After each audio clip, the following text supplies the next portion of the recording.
Talk to us a little bit about this infrastructure plan and the details. $200 billion in federal aid, and everything else lands on public-private partnerships. And the people that are at the White House right now, governors and state leaders. Yeah, Vonnie, it was really a big moment for Trump, right? This is the one bill that a bunch of us have been calling on him to launch a year ago.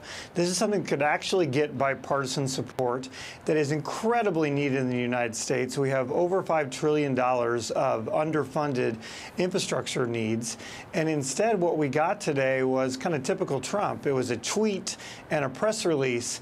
But $200 billion of federal funding is barely more than we're funding now. And it asks the state and the state and local governments and private investors to do the rest of the $1.5 trillion. And members of both parties have come out this morning and kind of said, is this it? Yeah, I mean, you would think that he would need more people at the White House. Is this just the opening foray? So he's talking to state legislators, he's talking to governors, presumably they'll be pretty positive about it.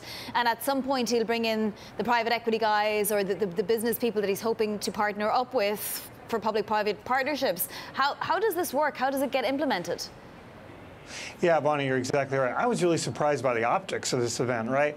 I would have had him at a job site, surrounded by business people, creating jobs, and instead it's kind of a boring White House announcement. And the way this actually gets done is by funding to incentivize a bunch of the state and local governments to issue bonds, to go out and finance it on their own. And so you really need buy-in of the private sector. And this is sort of bet on the private sector that they will come together and really fund this.